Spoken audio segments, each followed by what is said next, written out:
دین حق اور اسلام کا سچ کی گواہی دیا کرتے تھے. لیکن چونکہ آج کا دور سائنس کا دور ہے تو میں سائنس سے ثابت کرتا ہوں. Sister, the only way you can believe in God is through science. Today, if I have to prove to an atheist, the only way I can prove is through the Quran with the help of science. The best tool I've got today. Previously, it was miracles. Then came the age of literature and poetry. Every age, Quran is a miracle of miracles.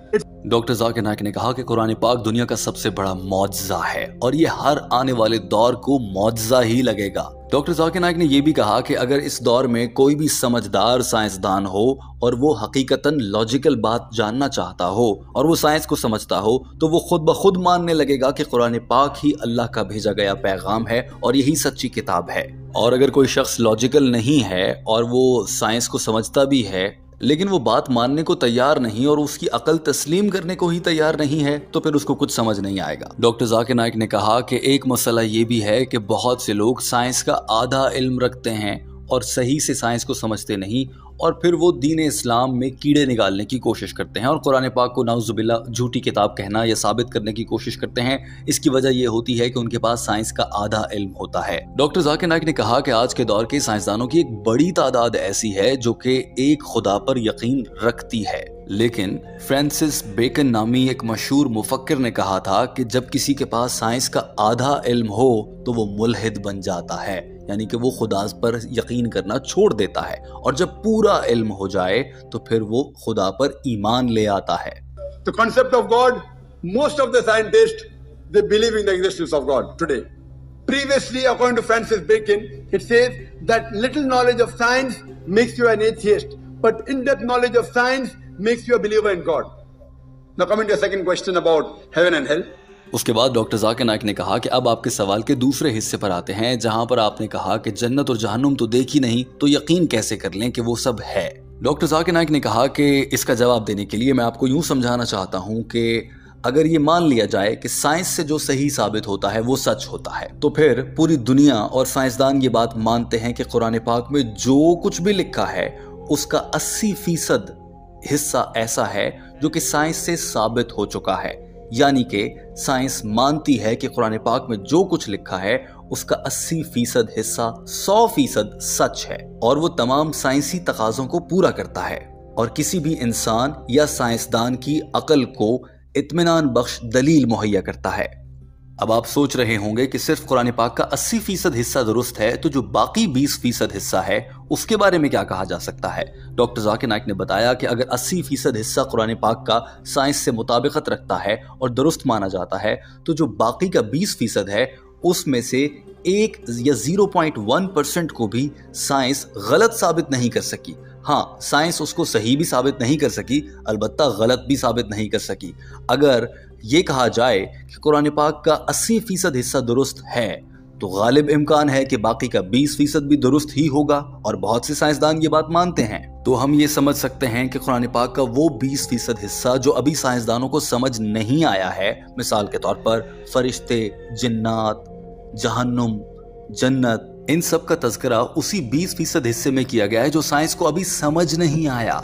جب science مزید ترقی کرے گی آنے والے 50-100 سالوں کے بعد تو پھر سائنسدانوں کو یہ بھی سمجھ آنے لگے گا اور وہ جنت اور جہنم کو بھی سائنسی دلائل کے ساتھ ثابت کر لیں گے. دوستو، اس کو سمجھنے کے لیے ایک مثال یوں دی جا سکتی ہے کہ واقعہ شب معراج کے بارے میں متعدد بار بتایا گیا ہے کہ نبی پاک صلی اللہ علیہ وآلہ وسلم نے انتہائی کم وقت میں اتنا طویل سفر آسمانوں کو چیرتے ہوئے آگے تک کیا اور اللہ سے ملاقات کی. ایک عام انسان یا کوئی ملحد سوال کرتا نظر آتا ہے کہ یہ کیسے ممکن ہے کہ ایک انسان اتنی برق رفتاری سے اور تیزی سے سفر کر لے. اتنی تیز تو کوئی راکٹ بھی نہیں چلتا آج کے جدید دور میں، تو اس دور میں آپ صلی اللہ علیہ وآلہ وسلم نے کیسے کر لیا؟ اس وقت کے ملحد اور غیر مسلم یہ سوال اٹھاتے رہے، مگر آج کے دور کی سائنس یہ بات ثابت کر چکی ہے اور آئنسٹائن کی E=mc² نامی مشہور ایکویشن کے ذریعے یہ بات ثابت شدہ ہے کہ اگر انسان کو ایک خاص رفتار پر لے جایا جائے تو وہ انرجی بن جاتا ہے اور وہ بہت تیزی سے سفر کر سکتا ہے. یعنی کہ واقعہ شب معراج سائنس سے ثابت ہو رہا ہے. جبکہ اگر کسی عام آدمی کو کہا جائے تو وہ اس پر یقین نہ کرے. جیسے آج کے دور کے لوگ جنت اور جہنم کو بنا دیکھے اس پر یقین کرنے کے لیے تیار نہیں ہیں. لیکن ایک وقت آئے گا جب سائنس اتنی ترقی کر لے گی کہ وہ ثابت کرے گی اور سائنس کو سمجھ آ جائے گا کہ قرآن پاک میں جو لکھا ہے کہ جنت بھی ہے جہنم بھی ہے یہ سب درست ہے اور یہ سب سائنس سے بھی ثابت ہو جائے گا. ڈاکٹر ذاکر نائک کے یہ الفاظ آپ خود سن لیجئے. لیکن اس کے بعد یہ عورت ایک اور سوال نکال لائی. 80% of what the Quran speaks about science is 100% proved to be correct. The remaining 20%, it goes in the ambiguous slot. Neither right, neither wrong. So my logic says, when 80% is 100% correct, and the remaining 20% is neither right, neither wrong, not even 0.1% of the 20% have been proved to be wrong, my logic says that inshallah, God willing, even the 20% will be right. So heaven and hell, angels, jinn, science hasn't advanced that far. Today science has advanced maybe to understand 80% of the Quranic verses which speak about science.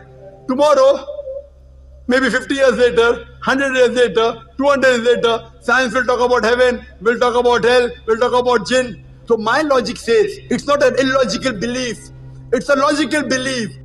Doctor Zakir Naik نے کہا کہ میں ایک logical آدمی ہوں، اسی لیے میں یہ یقین رکھتا ہوں کہ قرآن پاک کا جو 20% حصہ رہ گیا ہے سائنس سے ثابت ہونا وہ بھی جلد ثابت ہو جائے گا، کیونکہ 80% تو ثابت ہو چکا ہے. اور اسی لیے میں جنات، فرشتے، جنت، جہنم اس سب پر یقین رکھتا ہوں، باوجود اس کے کہ میں اپنی عقل کا پورا استعمال کر کے لاجیکلی یا ریشنلی بھی سوچتا ہوں. When 80% 100% correct, I being a scientific person, I being a rational person, I say that inshallah, God willing, even that 20% will be correct. That's the reason I believe in hell, I believe in heaven, and I also believe in the angels and the jinn. Hope that answers the question.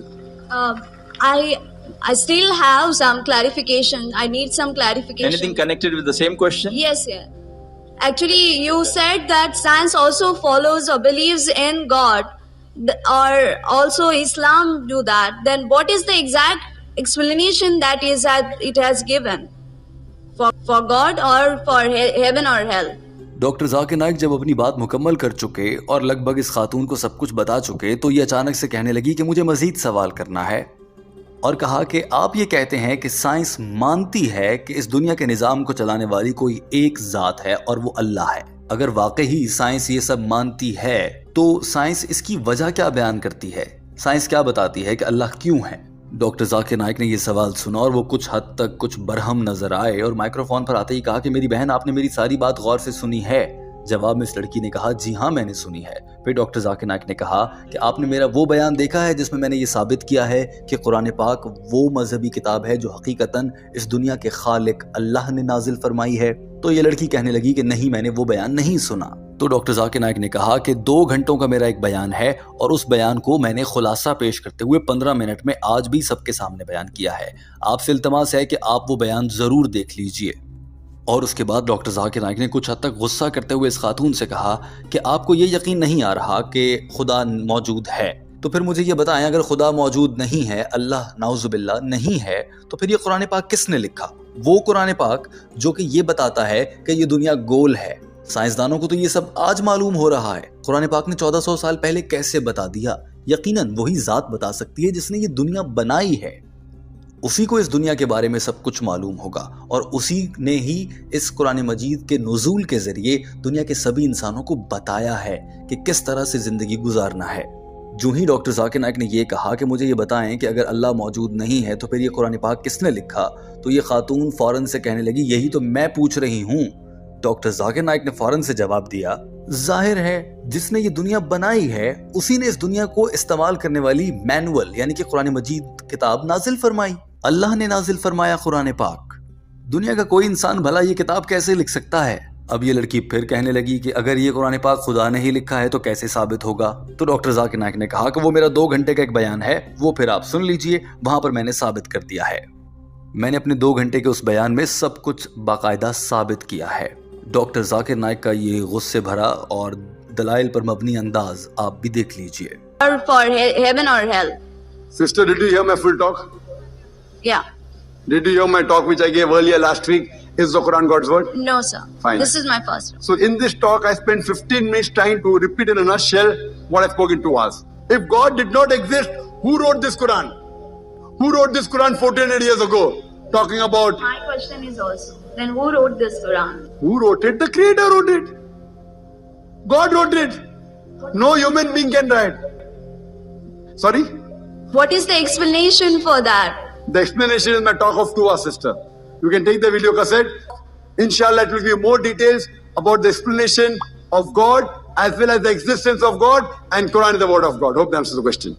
Sister, you can collect the book also, Quran. اور یوں doctor Zakir Naik کا یہ جواب مکمل ہوا۔ دوستو، team ہم قدم اس ویڈیو کے آخر میں آپ سے کہنا چاہتی ہے کہ آپ کو اس عورت کی یہ بحث کیسی لگی؟ کیا یہ واقعی کچھ مدلل بات کرنا چاہ رہی تھی، یا محض ڈاکٹر ذاکر نائک کا امتحان لینے، یا پھر ڈاکٹر ذاکر نائک کو اپنی طرف سے چیلنج کرنے کے لیے آئی تھی؟